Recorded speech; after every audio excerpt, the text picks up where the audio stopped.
Welcome to all. I really appreciate you taking your time to come and uh, sort of have a conversation together. I'm seeing people from varying places in life for me, and I really appreciate it. And I just want to say up front, thanks to Vanessa and Roxy for helping set up this and providing an atmosphere for us to be able to dialogue and talk. I absolutely couldn't do it without them. And so I want to thank them right up front. I want to uh, uh, just set up a screen share initially and move through the slides that I have, but I do want us to kind of use the slides to activate our own conversations with each other. I think things work better in dialogue. And so I hope that the information on the slides are more catalyst for our conversations. I'll talk a little bit about an introduction and then kind of what I'm trying to do. Then I think about 2/3 through, I want to set up some breakout rooms for you to be able to process and talk with each other about some of this stuff and share your own thoughts in discussion groups.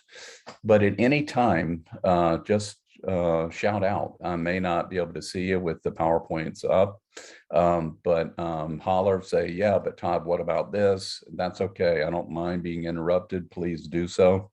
I'd rather follow where the questions want to take us. And I trust that more than trying to engineer the experience. So just let me know. Roxy's going to be monitoring the chat as well. And so if you feel more comfortable putting questions in the chat, that's fine as well. So let me jump the screen up and we'll go from there.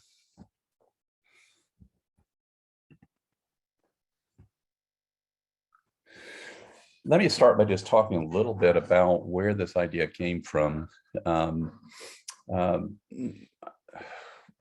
What I've been interested in is how ideologies are embedded into practices of care.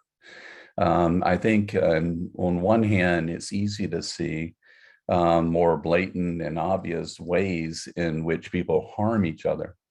But what has been puzzling to me at times is how our practices of caring for each other often end up doing just the opposite and harming each other.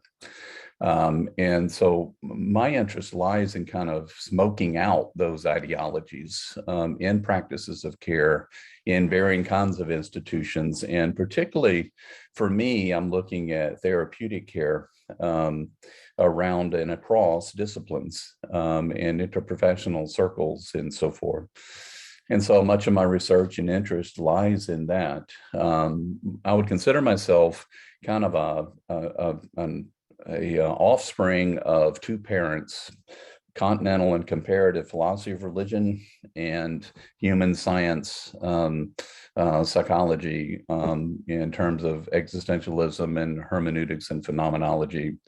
And the kind of integration of that into how we conduct therapeutic care is what my focus is. And so off of that, I've kind of worked and am working out what I call the Cora Institute.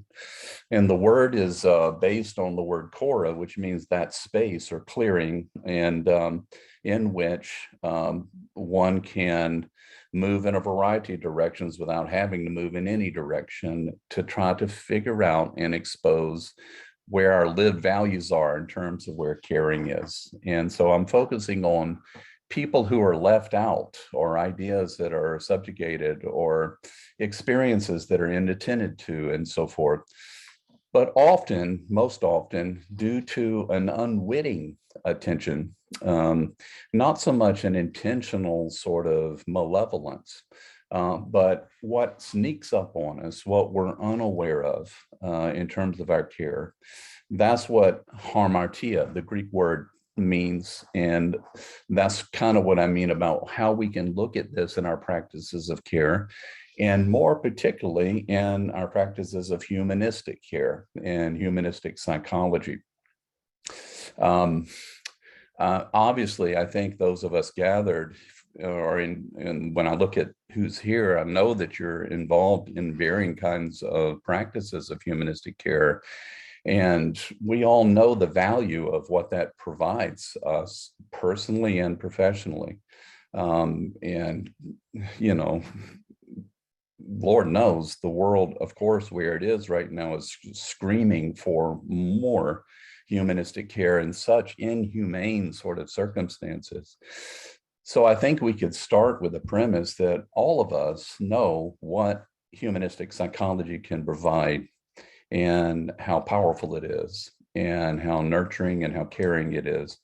And many of y'all know that I literally lost my mom this past week after so severe illness and multiple complications. And so I'm, of course, very sad about that, but also very relieved. And the community of humanistic psychologists have reached out and been so caring and loving.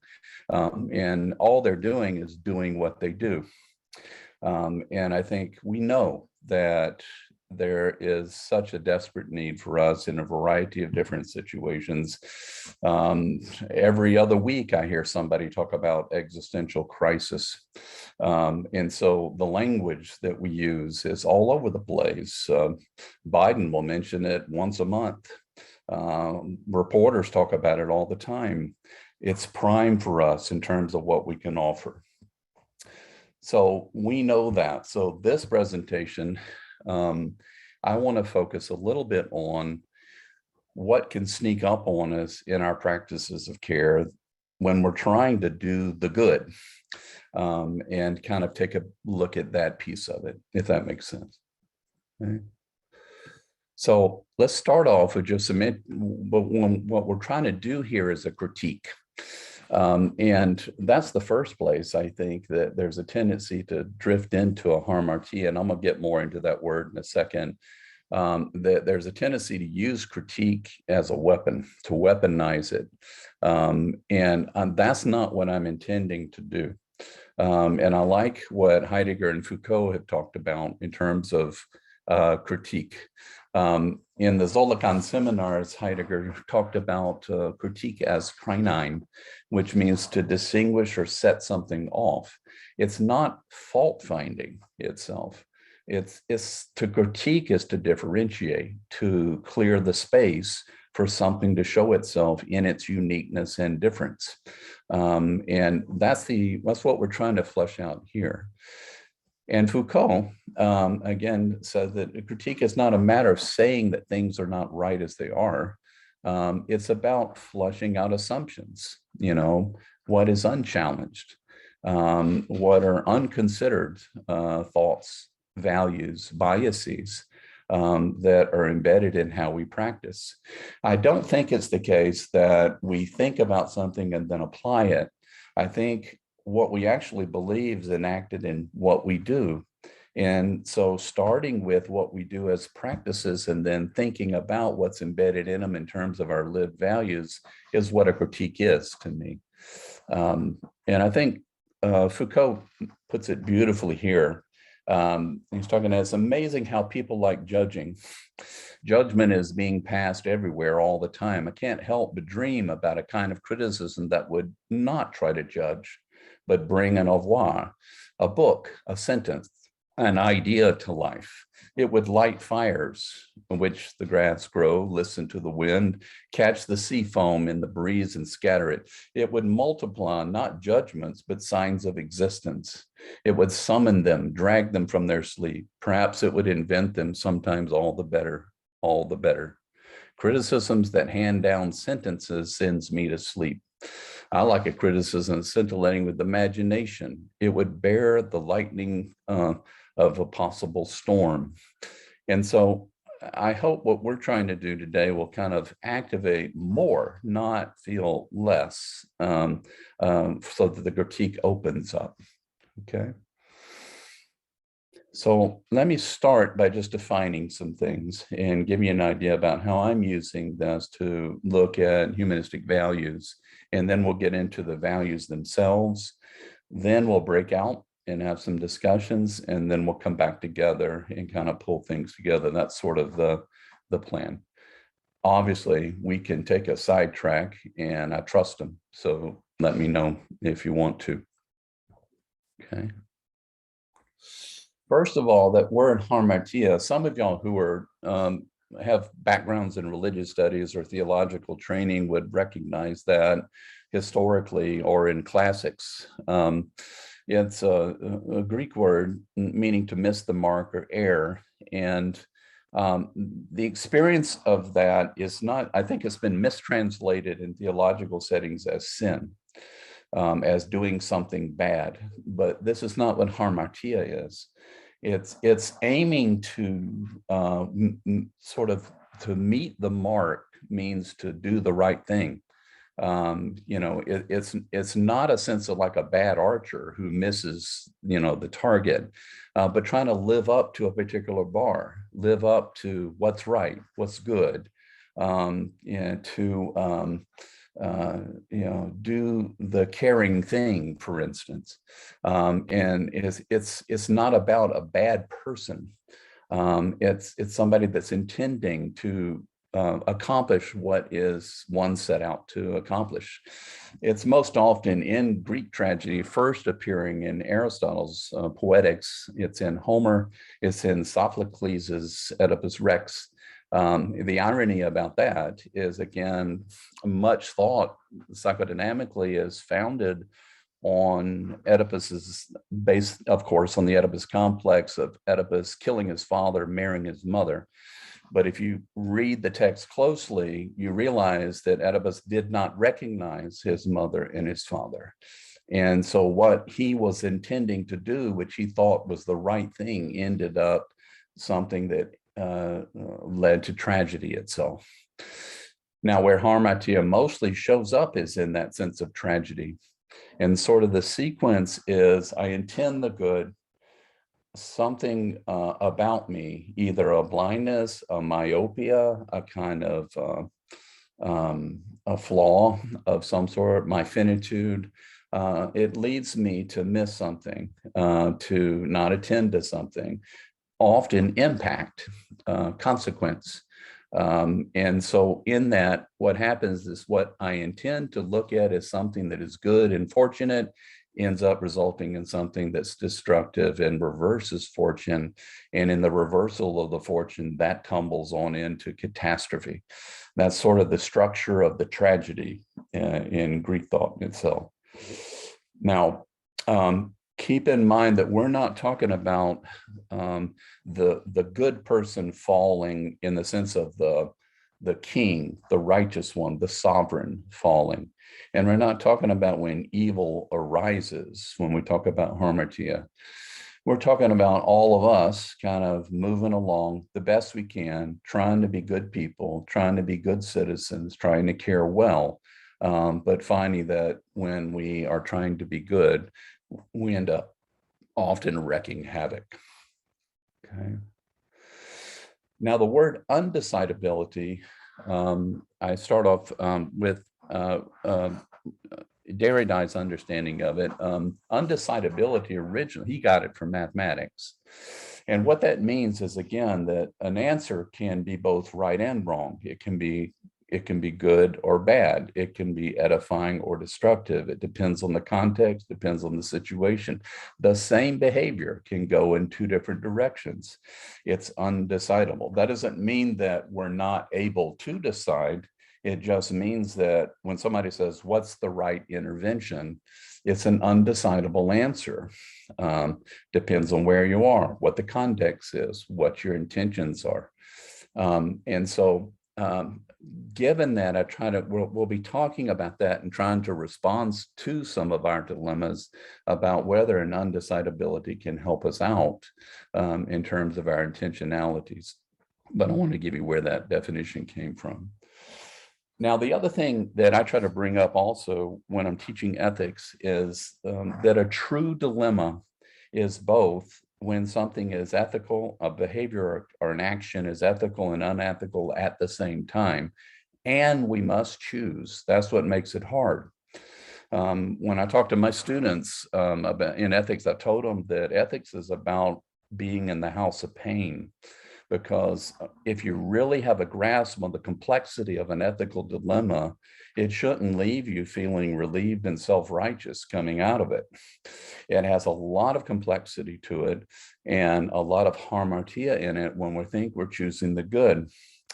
Mandated reporting, for instance, is an example. If I report on child abuse with a family, I can save a child's life, perhaps. I can keep the abuse from occurring. I can help somebody step in to stop it. I find that ethical. But at the same time, in doing that, I betray the family in the report, and I find that unethical. If I hold with the family and don't report, the opposite is true for me, that it's ethical to maintain the commitment to not betraying that family I'm working with, but in doing so, I may put the child in danger, which is unethical for me. If it's just, here are the rules, follow them, I think that's different from ethics. And I think that's different from trying to understand how to care, because I think life is much more complex than the kind of algorithms we have a tendency to look at. And I think if we live algorithmically, I believe we end up slipping more and more into what we're going to be talking about in terms of that kind of hamartia. Okay. All right. Now, I'll talk more about undecidable transimmanence in a second. I've talked a little bit about undecidable. Transimmanence came from my struggle in philosophy of religion with transcendence. And what was troubling to me is that usually people talk about transcendence as trying to escape something, trying to get away or above something, trying to rid us from something to get somewhere else. And I think all of us inherently have that sense of feeling. And in therapeutic care, any kind of soteriology, which means a theory of deliverance, every therapy ideology is a theory of deliverance of some sort, getting from something to something else. There is embedded in that an implicit idea of the somewhere else is better than where I am or where I was. And it sets up a kind of, and for me, it sets up an ideology that I think supremacism is founded on, not just obviously white supremacism, but the kind of rank ordering ideology of privileging what is up there as better than what is less than or down there. And so I think that has theological foundations in which we pick up an ideological kind of elitism, so to speak. So what I wanted to do is, how do we help people change and feel liberated and feel justice and feel love and feel unburdened without participating in a kind of transcendent ideology that leads us more and more into this is better than that. The hamartia, although can come out of the self-satisfaction of that, that still belies what we're trying to do by negating what is opposite of what we're trying to affirm. So I'm trying to pull that into this idea of ethical dilemma, that each choice gives us something and takes something away, every choice we make in life. And that we can only choose one thing at a time, and we have to choose. And I think those are inescapable dilemmas that we have. I think, though, it can be relieving for burnout folks to think that kind of way. And also it helps us remember that we're finite human beings rather than as the gods, a word we'll talk about right at the end. And so can we go in any direction where it's immanent, not above anything, not trying to escape something, not trying to negate something here, but staying within the experience and going in a variety of different directions. Mick Cooper, who's a well-known existential therapist in international community, he used the phrase multi-partial I like that. Can we be multi-partial about any direction somebody's going in, no matter what it is? You're going to get something and lose something, and you have to choose something. And every choice has some meaning. Now, believe me, we all know that many of the choices that people make, I don't agree with, and I don't share the values giving rise to them. But what I believe Cora space is, and that clearing is about, is allowing a space for that to show itself so that we can think it, so that we can feel into it, so that we can kind of live into that, in that space. So therapy for me, therapeutic care, is about clearing space for undecidable transimminence, for an ownership of direction, for the courage and mourning that's embedded in any decision, any act, that any act in one context can be tremendously healing, like a pharmacon, as y'all are familiar with that word, and in another situation, destructive. Okay, makes sense. My favorite one, of course, is in the biopolitics these days, how health is such a primary value. For me, and a good friend of mine, Tony Stadlin in London, wrote a beautiful piece in the Hermeneutical Circular, which is the newsletter of the Society for Existential Analysis. He wrote a piece called "Why I'm Not a Healthcare Professional." And for him, he says, health is not my ideal aim or prime value. It's about respect, freedom, clearing, and allowing a space for someone to be. And the way I take it is I usually look at the whole idea of the primacy in biopolitics about health, because the culinary arts are an interest of mine, and I like fusion comfort cuisine. So I try to fuse different culture comfort food and work with those kinds of experiences. And I'm going to eat the pecan pie, I can tell you that right now. And I know that my doctors say eat salad, and I know that would give me a longer life.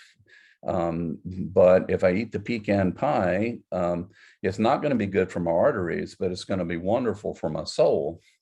And so when somebody says that's not good for you, it depends on what the good is. You're absolutely right. Pecan pie is not going to be good for you in terms of physical health, but it'll jack my soul up. I can tell you that. It sweetens life up. But the issue is, I just have to have my eyes wide open that if I eat just pecan pie, I'm going to die quicker than if I eat the salads. And which is better? I think, again, for me, that presumes an essentialist, capital T, truth, or capital R, real, or capital R, right. And I think, though, that the complexities of situations are undecidable. They can be both. In that sense. Of course, I try to aim for a win-win, but then that gives me something and takes something away. What it takes away is I can't eat the whole pie. And there's some benefits in that and some drawbacks about that and so forth. Okay. So that's kind of what I'm meaning by that very complicated kind of conceptualization, right? And let me talk about the three naivetes, and then we can kind of look in on you and see what you're thinking or any questions around that. I sort of learned this in supervision myself over the years, and then doing supervision and trying to figure out, when we're giving and receiving feedback, what really gets us tight, and just kind of paying attention to some of that. And so I finally sort of called this the three naivetes. And the first one is that others can experience us differently than how we think we come across to them. There's an inherent existential blind spot that we have, that how I think I am is very different than how you're seeing me, even right now. And I can't see how you're seeing me. I can't experience myself like you're seeing me. That's why dialogue is so inherently ontological for us to be able to understand meaning. And so I think one of the naivetes is that how I experience myself is what others experience. And that in itself may be one of those blind spots when we talk about hamartia in terms of acting and caring. I may think I'm being caring, but the other one may not experience that, and so forth. I may think I'm being loving, but the other one may be frightened of me, in obvious things like that. The second naivete is that our conceptions about life and relationships may be myopic. Ernesto Spinelli talks a great deal about trying to get up in front of us our worldviews around who we understand ourselves to be, who do we think others are, and what do we understand life to be about. I think that, again, those are embedded into deep, committed values that are not in the neocortex. They're in the bone marrow. They're deep in their life and death sort of level of engagement, not cognitions. That's what's different for me between a cognition and a meaning. A meaning is deep-seated and lived. A cognition is a reflection of my experience with that.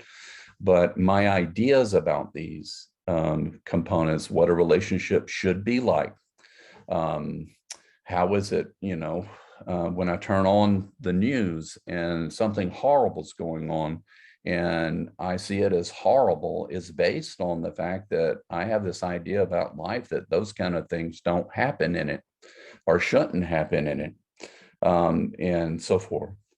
Now, the third naivete is that we can harm others when we think we're caring for them, which is the essence of what I kind of wanted to talk about today.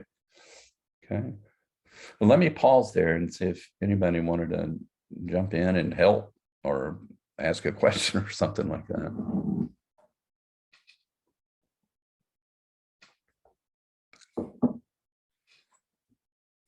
Everybody good to go? I'd like to say something, Dr. Dubose. Is that all right? Yeah, I may not see you. Just let me know who you are. David Alpert. Hi. Oh, yeah, Dave. How you doing, man? Okay. I mean, it just seems, that you're coming up with a system that's prioritizing the idea of freedom as a higher value than what I would say health. I'm not saying that's right or wrong, but that does seem like you still are prioritizing one value over another, just to suggest that. Mm-hmm. Yeah, I guess for me, I'm not wanting to do that. And again, that may be what I'm doing that's blind to what I don't want to do. But what I would suggest is that with freedom itself, there are things it gives us and things it doesn't give us. There are times when freedom can be very liberating and when freedom can be very oppressive to the other person. And for me, there may be what I'm doing at the moment that I would prefer over certain values that are certainly valuable to me. I think where the catch happens is in therapeutic care. Can I contain that such that I don't impose that in a hegemonic way on others? Or what particularly I'm referring to in terms of health is trying to resist the imposition of that value on everyone else, that there are more to what matters to us than making sure that our blood works clean, and so forth. And I got a big dose of that, of course, in the hospital experiences that I've been in and out of now for the past few months with my mom. And so, I think if I were in therapy saying that your goal should be to be free, and by the way, this is some of the debates I have with the Dasein analyst, is for them, illness is a kind of constriction of being, a constricted way of being closed off to worlding experiences. My critique to them is that why is being closed somehow or another subjugated below being open and free? I think there are times when being closed is a good thing. I think being closed should be something someone is allowed to do. Now, In that very sentence, of course, is my privileging of space and freedom to take up your own experience as you are. But what if I bump up against somebody that says that one isn't allowed to do that? In a second, we'll get down to what I mean by, you know, where our growth is what helps us feel tight. So when do I start getting tight is really when I'm coming up against, you know, the flushing out of my privilege values in that sense. Okay. Others? And I guess the other thing I would say to that, just thinking along with it, David, I think I don't think we can get out of the bed unless we do have preferred values and we're always about something towards somewhere. So it's not about kind of neutrality of values. I think it just has to be a flexibility of clearing a space for multiple privilegings of values. I'd rather work out the conflicts of those collision of values than trying to neutralize anything but mine. Okay. All right. Now, let's get to some examples. And I'm just coming up with, for time's sake, just a few. Obviously, it'd be great to come up with some of your own. And I hope some of the discussions can help bring out some of that. But here's the structure of what I'm trying to do. And again, I'm thinking out loud with you about some of these. In each one, I want to highlight what I think is a strong humanistic value in terms of our practices of care. And I want to highlight the virtue of it first, what works, what's helpful, what we're offering to care. Then I want to show what I think is a shadow side of it. And in that shadow side, we can look at, again, what can be problematic or what can be beneficial about that. And then at the end of each one of these, I talk about kind of aporia or aporia or dilemma that is by nature unresolvable, and to how can we live into this as a way of kind of looking at our hamartia in that sense. So for the first one, like we were talking about earlier, that yearn to self-actualization, of deliverance, of transcendence, very much of being all we can be, to be free, to unfold our potentiality, to become who we are, to free ourselves from constrictions, oppression, and so forth. The obvious virtue embedded into this humanistic value, of course, is liberation. And that's what we bring. That's what is helpful. That's what is caring in its own kind of way. That's something that, again, a lot of our focus is on how many different ways can we do that, and how much more can we bring in terms of that. What I think a shadow piece of this is the inherent nature of what I call stigmatization in soteriology, or any kind of deliverance model that will be privileging what shall be while pathologizing what was or is. And the question I have for deficit corrective ways of practicing is, isn't it inherently stigmatizing of what's being corrected?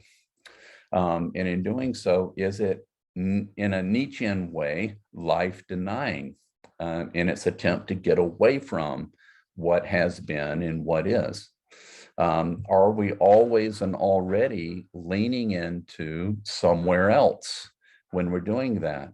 What happens to the here and now when we're continually seeking the then and there? And again, for me, is that better than-ness that we're thinking about the kind of foundational ideology that breeds supremacist ideology? Where I see this most vividly infused in transcendence thinking is in sort of images of Gnostic purity. the sense of purification from a Manichaean Gnostic tradition of getting away from the materiality, the confinements, the constrictions of finitude to escape. So once again, liberation is the virtue. That's what we're trying to bring. But in our thinking of always over there, up there, as better than, are we blindly kind of also negating where we have been? What is? In our place of being elsewhere, are we in some way negating or pathologizing where we've been, and so forth? Now, the dilemma or the aporia is, I'm thinking of Nietzsche's amor fati. How do we embrace what has been, what is, and what shall be?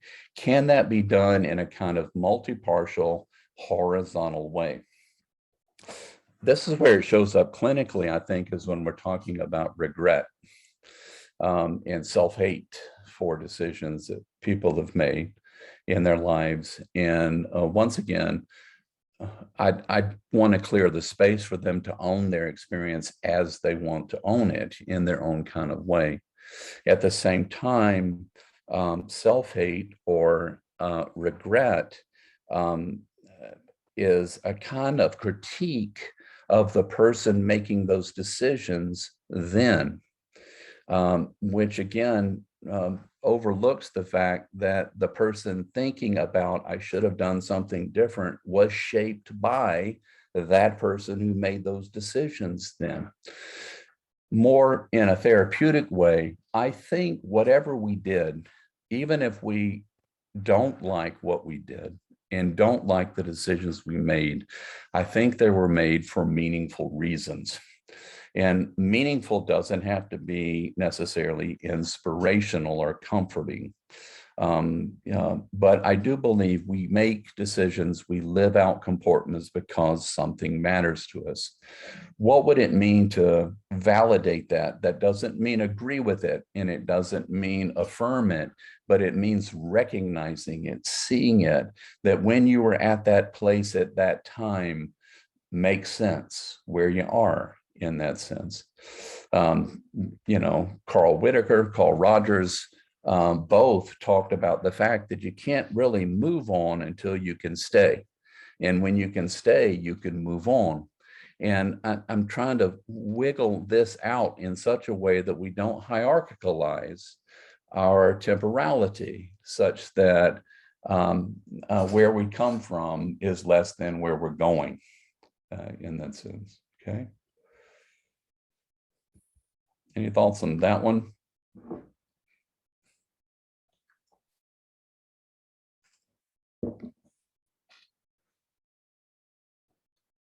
Well, let me move on to the next one. Dave, did you have something? Or I'm sorry, someone. Yeah, Oh, Chris, thank here you. we go. Thank you. Is there someone else to go first? Sure. This is Chris Sethnes here. Oh, hey, Chris. Hey, Todd. Good to see man. you. It's been too long. We won't take up too much time with that. But, it's tempting to catch up right now. We'll get to that later. What it brings up for me are a couple things, but the most sort of easy place for me to go to with it is like grief processing, and it just calls out. You know, someone says someone they care about they've lost, and the the traditional pull to say I'm sorry as like a first response, right? And that's not. There's so much depth embedded in what that could or could not be doing for someone, depending on so many layers of their relationship with that loss and that person and the meanings embedded in that. And I think, that's a really sort of classic example where, people kind of get tangled up, I think, in trying to do or say something with an intention of maybe comfort or support, but could be really undermining some of the other parts of their experience. The other thing with that is sometimes loss is also a gift. And I said that to someone, a colleague actually, and they looked at me like I was crazy. Like it was like so taboo to say such things. Mm-hmm. Oh, absolutely. And just to use the obviously very vivid examples upon me right now, I see it, my father, very sweet, loving, gentle man, but grew up in a generation to where crying for men was something that isn't okay. He sees it, he just says, I'm weak when I do that, and I'd have to be strong, for my sister. And again, that's those embedded sort of ideologies around transcending over sadness or getting beyond the tears. And the idea of the gift, I can absolutely assure you that loss was a gift for everybody in my family, with my mom not having to suffer anymore.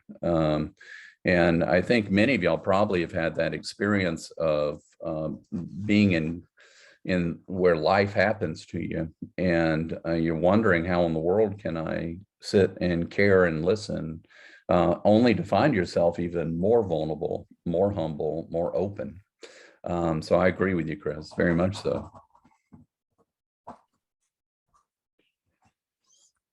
David, did you have a follow-up? Yeah, I like what you're saying, Dr. Dubose, about this idea of sort of really embracing that your past enables your present, but it also at the same time is okay if we prefer to have a new future than our past. And so it doesn't mean that we're saying it's bad that our past was our past, but we can say, I just would like a different future. Perhaps one day you'll say, I don't wish to have those pecan pies anymore. And it doesn't mean it was wrong that you ate all those pecan pies, but you just needed to do something differently. That's just what I wish to add. No, I would agree. And again, yeah, and kind of for those knowing or interested in improv, you know that you're handed something and the response is and then you add to it rather than replacing it or hierarchicalizing it. So indeed, having a new future, we are intentional beings. We're always about towards somewhere. But I think what strikes me often in therapeutic care is when we're just focused on the new being as better than, or rather than in addition to, which is where I agree with you, David, around that, is we're kind of undercutting people's legs to get them heading into the future. I mean, if people don't feel what they've done up to here has some merit, power, beauty to it, how can they feel motivated to jumpstart to create something new? And so I think I'm trying to horizontalize this rather than hierarchicalize it in that sense. But I agree with you very much so. Well, here's another one, an obvious one: standing for what's humane and just. I mean, they look to us for that. That's what we do. And that's what we try to figure out how to do in as many kind of areas as we can. The virtue, of course, is to facilitate humaneness wherever we can. And I do think as Division 32 and as humanistic psychologists, we have to just continually be creative in finding arenas in which that can happen. We have plenty of invitations right now, clearly in terms of, and we'll keep doing that for sure. Now, is there a shadow side to it? Maybe. In terms of highlighting where our emphasis on humaneness and justice, do we end up excluding or denouncing or condemning or polarizing in the name of justice? Do we facilitate humaneness in inhumane ways? It's similar to the phrase, do we argue against fascist values in fascist ways? Do we unjustly denounce or condemn injustice? In uplifting, do we negate? In affirming, do we unwittingly ignore? When we stand with, are we unwittingly standing against? And so forth. Now, is that at all avoidable? Is this inherent to what it means to take stances I really think that's a wide open kind of question to kind of engage in. But I find that really sneaks up on us in terms of what we think we're doing when we're doing something right. And so one of the aporias is kind of our acts, just and unjust, ethical and unethical at the same time. And where it's been a gnawing kind of concern for me, is in, I think this is another value I have down below, but it comes to mind right now because I think it relates to it, is in my inclusivity, how far can I go to be inclusive? And in my inclusivity, do I include the exclusive one in that sense? In my interest in egalitarian openness and inclusivity, can I be inclusive of the one who wants to hierarchicalize?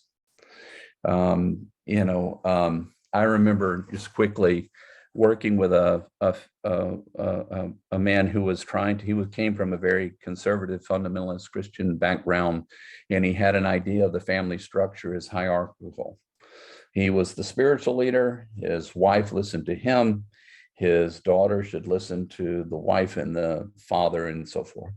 But his wife and his daughter weren't going to have any of that. And so he was in an impending kind of situation of divorce, and he felt hung between, what do I do? Because his spouse, his daughter, wanted an egalitarian relationship. He wanted a hierarchical one. If he complied with that, from his perspective, he would lose his faith and betray his faith. If he did not comply with that and work with that, he would lose his family. And so I was in a place where I was trying to clear this space, this chorus space, where it's neither one or the other, but to keep that space open, engaging as directly as I can. And I was doing just fine right up front, with these kind of things. And he'd leave the session and he'd peek around the corner and he would have tears in his eyes. And he said, "This is the most wonderful place in the world." And then he kept at that, and I started getting nervous because his spouse wasn't playing anymore. And I just knew she was going to leave, and I knew it'd be devastating for him. And I, in my own mind, in my own theological background, knew, look, there's another way to think about God in all this. This isn't an either or. Could you be open to kind of engaging some of this? He would keep kicking it out. He would say, "They don't listen to me.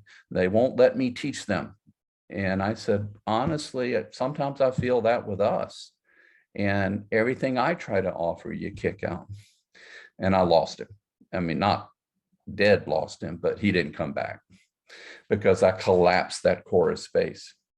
But that's where, I think the idea of how inclusive can we be? Can we include the exclusive one? And if we don't, perhaps we should just admit it, that there's just a line in terms of who I can include or not. But it's an interesting dilemma. I still kind of wrestle with that. Thoughts on that one? Kind of watching the time, but I'm just clearing my throat right now. So I'll try to be quick. This is Fernando Hernandez from Mexico. Oh, wonderful. How are you? I'm listening to you and I'm thinking, well, I'm a feminist. So sometimes that just goes through, between the way I try to be with a woman or a man, and thinking this is better than that, and I know that it's just my way of looking the world. And sometimes I just like you, I just can't grab it, it's just like my feminist goals. And sometimes it functions, it works, and sometimes it doesn't. And I know it's okay. I don't know, I feel like sometimes I feel like I'm losing it, because I'm so feminist. But I know I have to work with it, just doubted sometimes about the way I look the world. Just want to share that with you.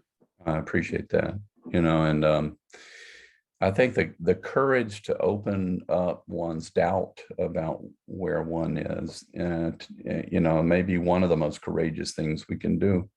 I hear you in terms of the frustration also about being feminist in a non-feminist sensitive world. That egalitarian inclusivity to me are feminist values. Right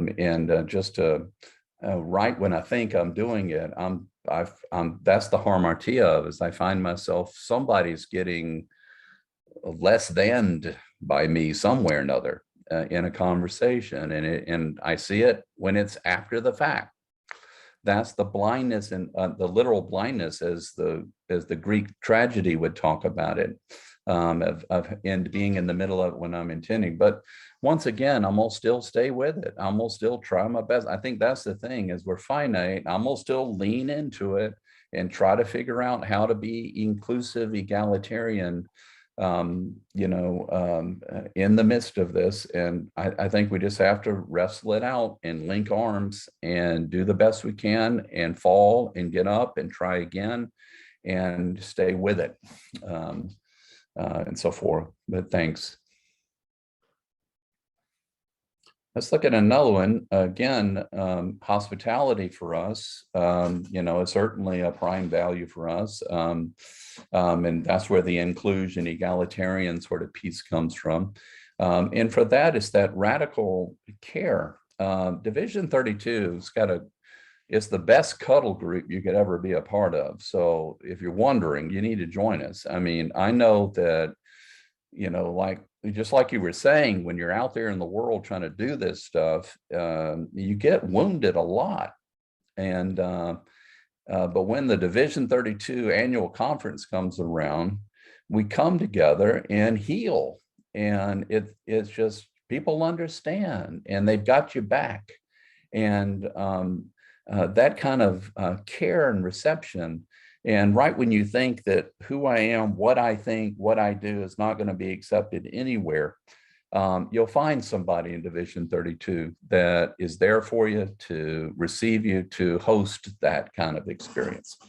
And so that inclusive, egalitarian, and open commensality, the open table, a table where everybody's welcome. I got that language itself from Croissant's work in ancient Hellenistic and New Testament studies, Jean-Dominique Croissant's work. So that's the piece that's good and virtuous. Now, again, this is where do we exclude the one, do we include the exclusive one, and so forth. Well, I guess the question I want to have for the aporia for us is, once again, who do we allow at the table? Who can come dine with us and who can't, and for what reasons? Now, the issue with hospitality that Derrida pointed out is, although it is courageous to host the other, and for Derrida, he talked about the stranger. What makes the stranger is that we don't qualify the stranger to be other than who he, she, or they are. And we don't know what's coming when we host the stranger in that sense. But the flip side of hosting, though, is that we're usually hosting in our house. And so when we're trying to receive and care, and this is where kind of interpretive reduction becomes problematic, is when we're offering care from our house in our framework and our way of seeing things, are we hosting or incorporating? And so the flip side of hosting is that we host in our house rather than in this place between us. It's not the other's house and it's not my house. Can there be this place that is our shared space that's on not neutral ground, but middle ground? Okay. Now, Yeah, please. So, I mean, just for me, I think a lot about Mr. Trump. And I think a lot about trust and fear. And I wonder how easy is it to create an R when there's one person who is not capable of creating an R in the Right. group. Yeah, And that, so that's the concern I have. I think some people just may not be prepared to be in relation. I mean, that Rogers talked about that somebody's willing to be in psychological contact for which allows for somebody to change. I don't know if the Donald Trumps of this world, not to judge them, but they're maybe in a state where they're not prepared for psychological contact. So that's a question. Right. Yeah, the very last point that I wanted to make today that you're bringing up that's pertinent right now is democracy possible? When we get to the place, if we're really talking about being open and inclusive, once again, when we talk about do we include the one who's exclusive, it's exactly the point you're making with that. And I think, again, I wrestle, that's where I get tight, around that stuff. And I think it's just trying, is there a way to access it? And I played this out. I kept asking myself, could I clear the space if I were Trump's therapist? Is that even possible? And I would just have this seething rage that I just initially just couldn't get around and get through in some way. And I couldn't clear the space for that. And then I kept wrestling with, is there a way for me to get to the vulnerability that gives rise to that? But then it still is premised on the fact that he would want to dialogue and be open to that, or be open to seeing that his co-construction of situation is part of this. So what do you do if somebody doesn't want to play with us? It's a very good concern. I think that I just try to find, that's where the flexibility, can I join somewhere?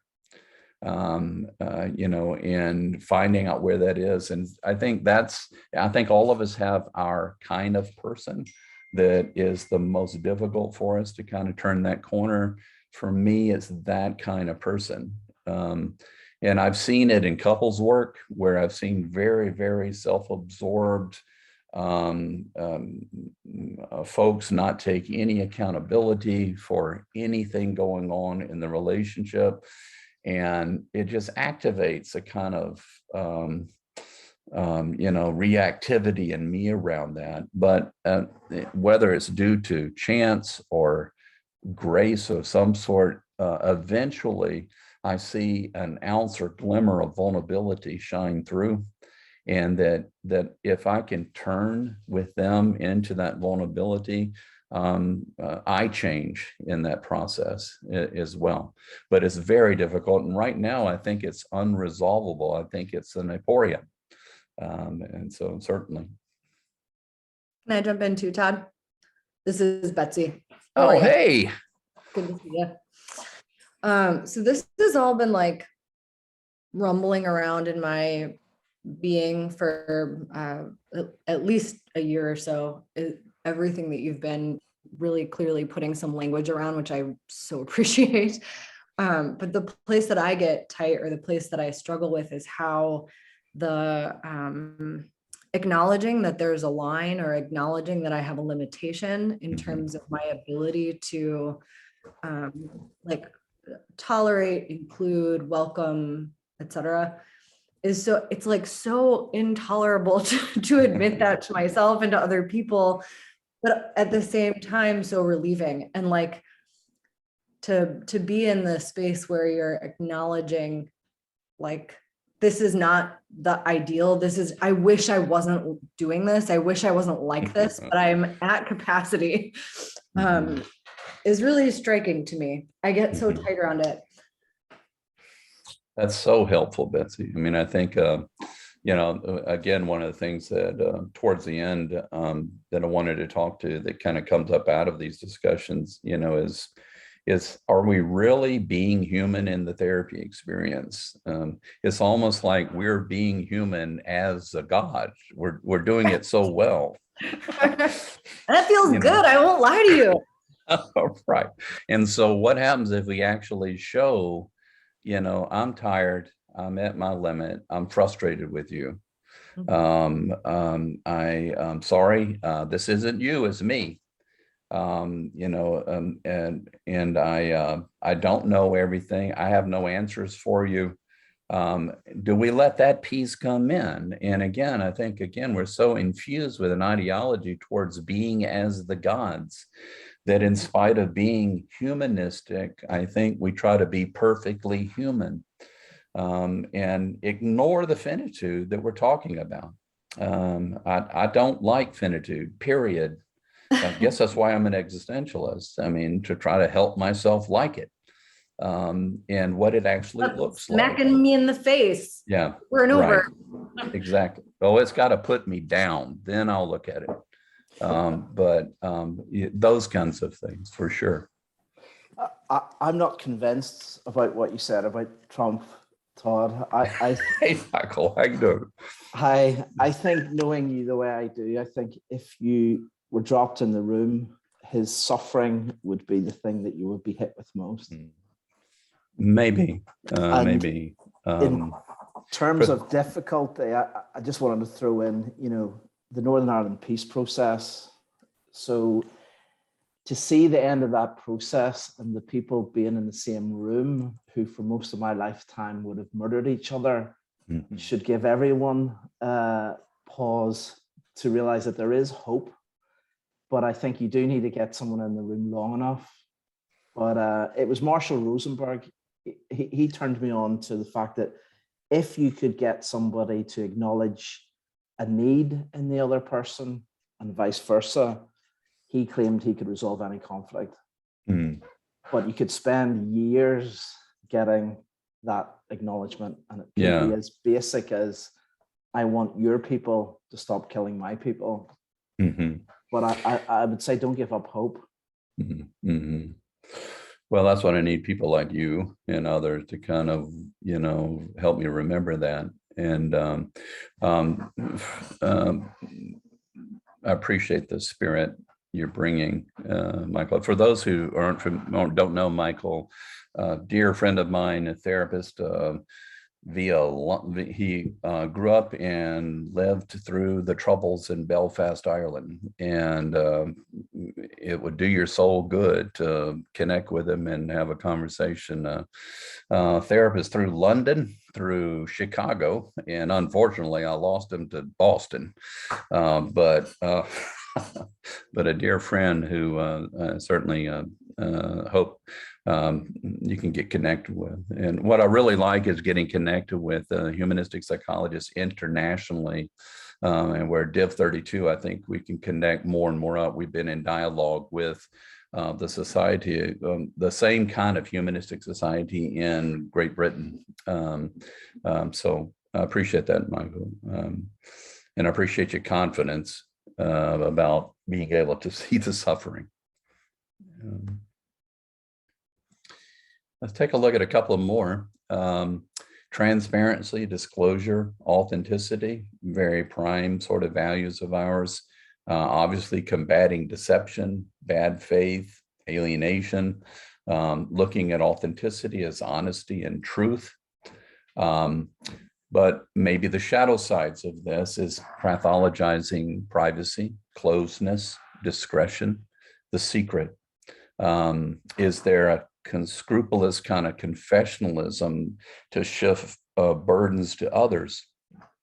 Excuse me, I remember when I went through training in chaplaincy and in clinical pastoral education and on the road, hellish road to become a supervisor with that, all their training was Gestalt and encounter groups, every bit of it. So when you're in those groups, the way you kind of were affirmed in the groups is you told everything about everything. If you could sob, be enraged, and talk explicitly about your sex life, then you were affirmed as healthy.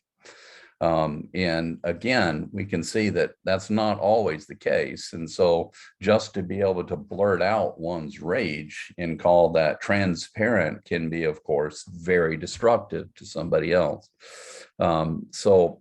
Even these kind of values have their shadow side. So to quote a question that Connie Fisher at Duquesne used to ask us continuously, cui bono, from Cicero, for whose sake? And to quote Caputo, probably one of the lead scholars that I lean on a lot, and that's been important to me, the truth is that there is no truth. So the issue is, again, what's considered disclosure, what's considered discretion, and that both are undecidable in its own way. I want to move a little bit quicker through this because I want to give y'all some time to talk.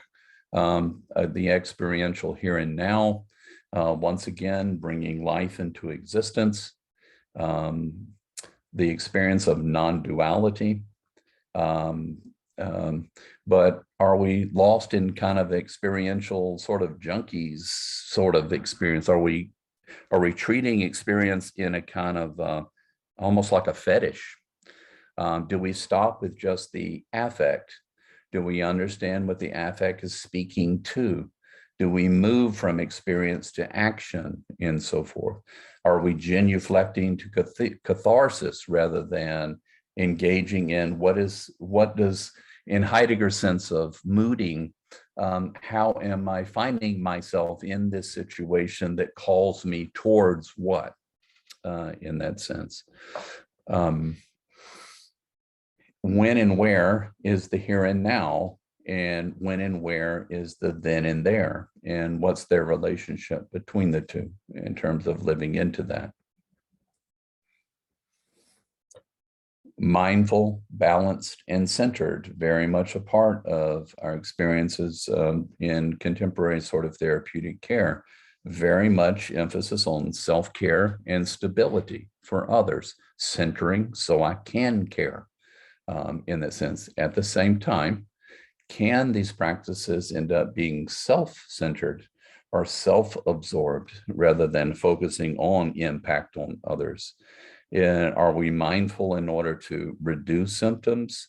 Is it meditative or dissociative? Are we keeping calm and carrying on in very bourgeois ways?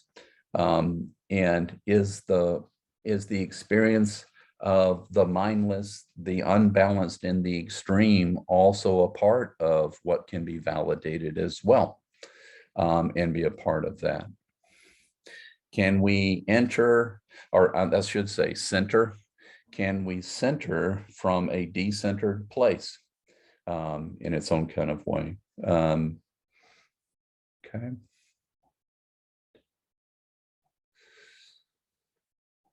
And just real quickly, affirmation of diversity. Again, the call to resist colonization, to deconstruct supremacism, to understand different does not mean deficient. The virtue that we offer, but do we do that in colonizing, incorporating, and supremacist ways? What otherness gets me tight? And that may be one of the questions to talk about in the breakout experiences. Can we maintain categories such as other and different if we're in a decentered place? A very sort of postmodern concern around that. Can we see, notice, recognize, protect, and uplift without objectifying in its own way? Choice, freedom, responsibility, sure. Accountability, fighting against reductionism of all sorts. But as obviously seen in our culture around vaccines and masks, how freedom has a tendency to inattend to the sort of interdependency that we're inherently about, and to ignore the situated freedom that we have in terms of choices that we have. I think of Simone de Beauvoir's work in her comment that none of us are free until all of us are free, and those kinds of things. But I think the shadow side is we can be very destructive of the other by being myopic about my exercising my freedom. And there's the question about, is a democracy even possible? If we're respectful of direction, projects, callings, comportments of choice, how do we handle Sartre's comment about hell is other people, and that other projects bump into my projects and vice versa? I still honestly would rather spend the energy wrestling that out than trying to just pick one and impose it and make it happen. But that's my values in terms of that. Hey, Todd. Yeah. I have a comment here in the chat from Dylan that I could read out to you. Oh, yeah. Sure. So Dylan writes, being authentic about my limitations tends to invite my clients and I into a fellow traveler place that holds possibility to consider what seems to be aporiatic moments. This being constructive is never guaranteed, but does hold that possibility in a way to where I tend to learn into being more transparent than not with my limits. Beautifully put. Thank you, Dylan. Couldn't say it better. And I love that phrase, the aporiatic moment. Dylan, I think I would imagine y'all been in that situation where you just don't know what to do, or you just don't know what to say. And just sitting there with somebody in it. There's something paradoxically validating about being with somebody else when you can't do anything about it. And I think that maybe that is the sine qua non shared human experience that we have, for sure. Real quick, raising consciousness, again, increasing wokeness and awareness. But do we slip into a virtue signaling in doing that? How do we mess with this? I think my favorite quote is becoming my favorite quote is from Maurice Blanchot when he talked about light as saying that the work of light is accomplished only when light makes us realize that something like is at work. And so can we have an expenditure without return? You know, as the sort of critique goes, when one says I'm woke, that's clearly an example that they're not. It's similar to the Taoist proverb that is on the opening screen that evil begins when the good person enters the room. But does that mean that we don't continue to open up our senses of raising consciousness and moving towards an open awakenness? Of course, I think we should. But just to kind of get a sense of how the shadow flips into there is, you know, how can we kind of embrace this therapeutically in practice? And I think we've already sort of chewed on it a little bit in terms of when we talk about being human in therapeutic care, how can we do it rather than just talk about it? What would it look like? But before we get into that piece of it, anybody want to share anything that you talked about, or maybe it'll take us in interesting directions? I had a couple of things that came to mind. The first thing was, I wonder, are you actually talking about something that's beyond human? Because it strikes me that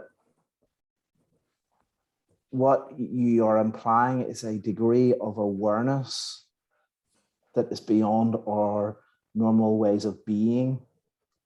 If you think of all the things that you've touched upon, that you're asking us to consider, there's a level of awareness that is implicit in that, I think. And I wonder, is the word humanistic too limiting? Yeah. Would you want to add to, are you talking more about a transpersonal dimension to it, Michael? Well, I've got my own sort of Dzogchen Buddhist bias in there, I guess, being full disclosure. So it just touched me, and in my own practice, when I'm trying to be with another person, right, I'm actually trying to transcend some of my humanity to a point where I can, the clearing is beyond all of that. I mean, I think for me, for those who don't know me, I came up out of philosophy of religion, then went to seminary at Union, and then was a chaplain for many years. So that whole idea of moving from or beyond human with the transcendence, the kind of thing I've been kind of wrestling with. One thing, for me, because I see part of what it means to be a human being is that we are inherently spiritual, meaning we live meaning and yearn for transcendence that is a part of our humanity. So it doesn't have to be an opposition for me if we understand transpersonal that way. But indeed, for me, there is a kind of, there's a mysticism that is involved in the therapeutic process. And by that, I mean, I don't think that the therapeutic process is an experience that is controlled and engineered by either me or the client. I honestly believe there is an otherness, whatever that may be, that calls us and takes us somewhere. That when we begin talking, what we communicate then leads to other questions, and we follow the question. I don't know where we're going when we're going in that direction, but I trust the process, so to speak, to use that phrase, that it's taken us somewhere, from whither and whence I don't know. And so in that sense, there certainly is a spirituality that's embedded in this that I'm calling in some other writing kind of weak force thinking that releases, lets go, the sort of giving, participating, letting go rather than grasping, inviting rather than dictating, and so forth. For me, that, that's how I think that's what you're talking about, Mike, in terms of asking about. I like it. Very well put. Others?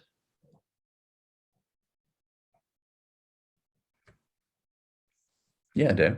I just think it's wonderful to have a chance to connect with other people who are like yourself, or like the people in my group who are really, what I would say is, not to be hierarchical, but who are at a place that I like being around them.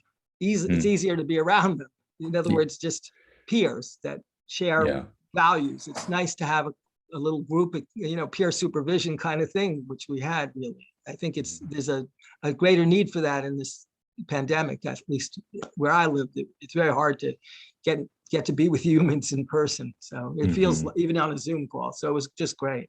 Oh, well, great. Yeah, that's kind of what I mean by the cuddle group. I mean, it's and it's it's funny that we don't have to automatically jump to defend ourselves. Collaboration. So others? I'm gonna look in the chat quick. Okay. Wonderful.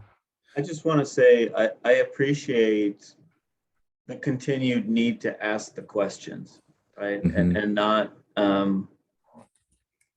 feel like it's been solved, like have that,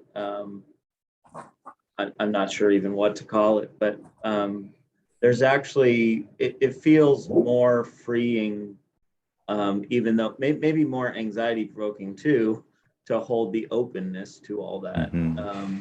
Because you have to sit in being willing to not know. And I think the push for intervention feels like it's trying to solve that problem by saying, I've got a script or a structure that will help us navigate. And not that that's always a bad thing, or something that even people ask for sometimes, and then having that at our disposal, I think, is helpful. But it's about who's leading that process, and about, I think, being willing to sit in that, like that space you're talking about earlier, about just nobody knows who's going to say what or where we're going to go, and just setting even just the frame of that in a busy day, 5 minutes before the session, saying, instead of being like terrified, which I found myself like, oh shit, like I don't even know who this person is. Let me read my last note. Like I forgot where we were. And that sense of, I don't always have to know where we were in some sort of a process, as if it's linear anyway. And just say, where are we coming to today, in this day, in this moment of reunion? Oh, absolutely. I'm anxious before every session. And if some of y'all heard me say that, then I hope I never get over that. Because I don't know what's going to happen. I don't know if I'm going to be helpful.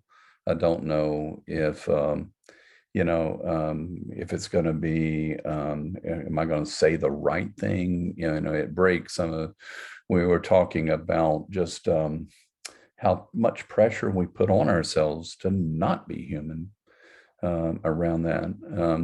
I was at the ISEP conference, the International Society for Existential Psychiatry and Psychology, and I was listening to a dialogue between two psychiatrists that was very interesting. And one of the speakers came on and he said, I know it's at this point that I'm supposed to say that I'm very happy to be here. And he said, but I'm really not. I'm actually very anxious.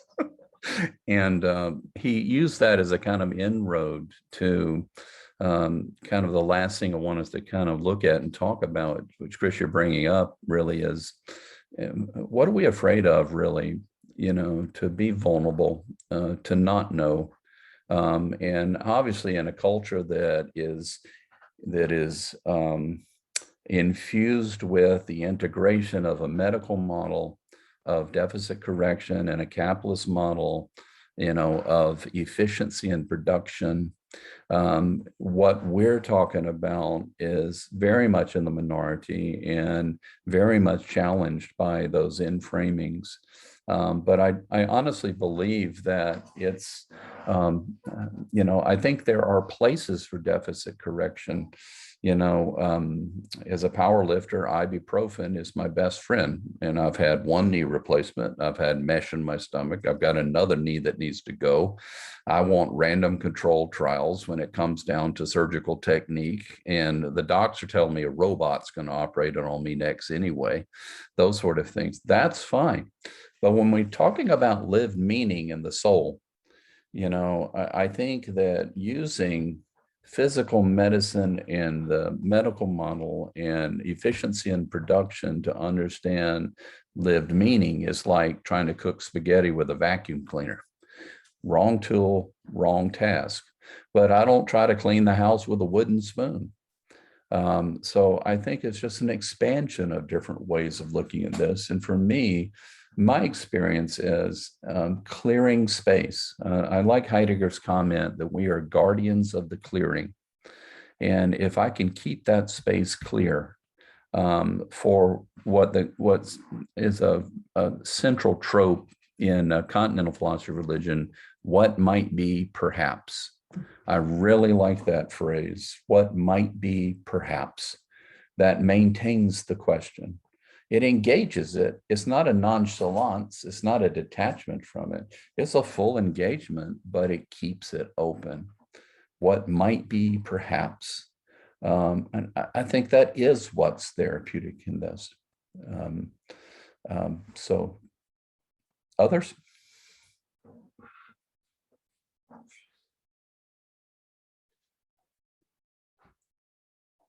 Anybody else?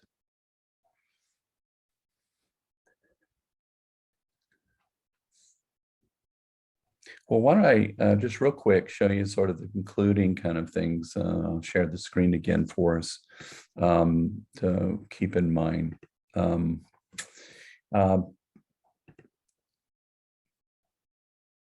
we can kind of take a look at some of the things that are dilemmas for us as an ongoing kind of challenge.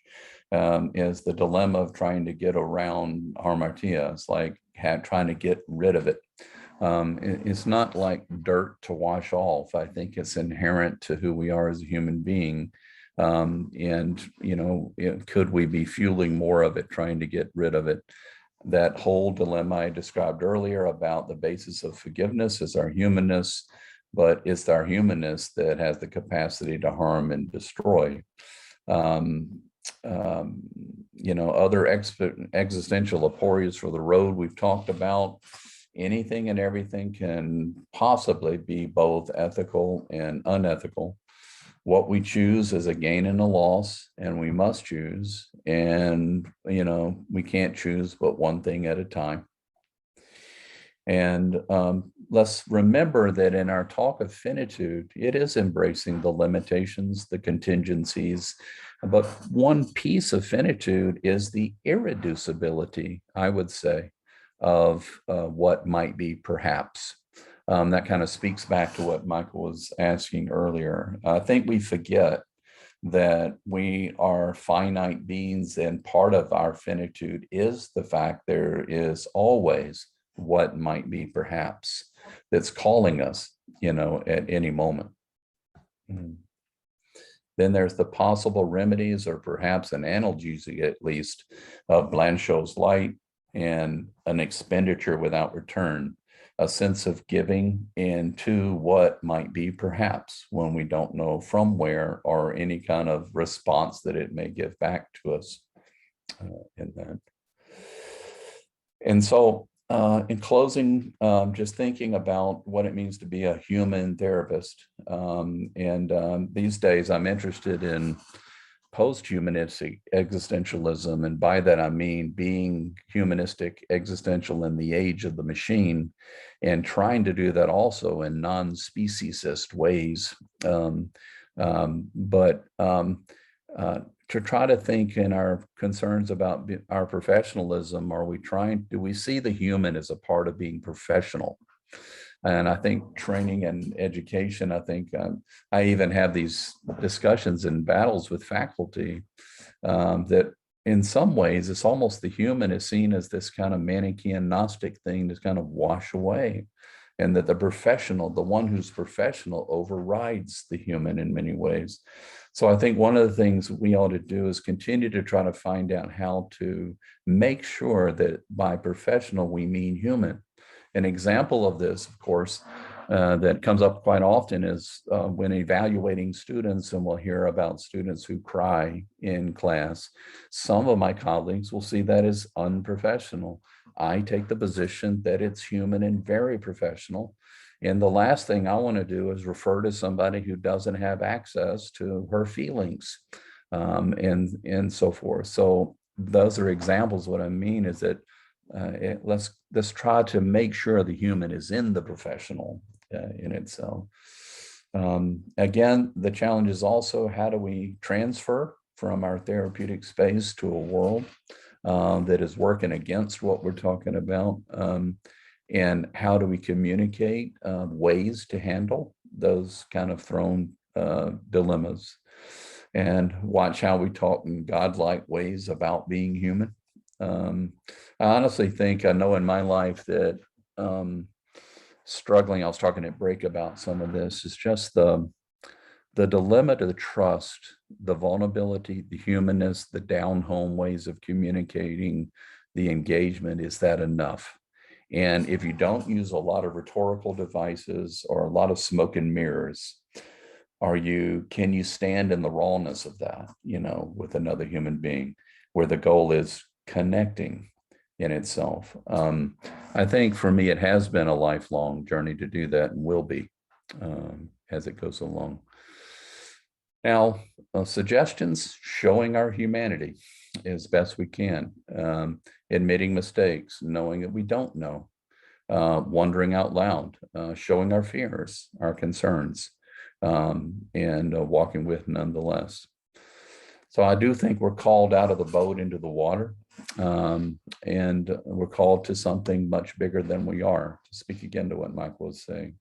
if we embrace our humanity, embrace our vulnerability, perhaps our Hamartias, how we try to get around it. But I'll be out there on the water waiting for you. So thank you all for your kind attention.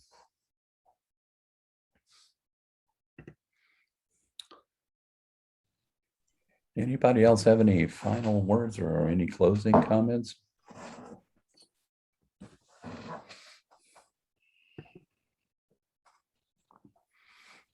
Well, on behalf of the conference and the attendees, we're just so grateful for meeting with you and for your time. And it was a beautiful presentation.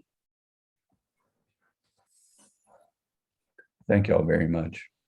Thank you so much, Todd. Thank you all. Oh, Todd, do you have a few small words for Kirk's campaign? I'm sorry? Do you have any small words for Kirk's campaign?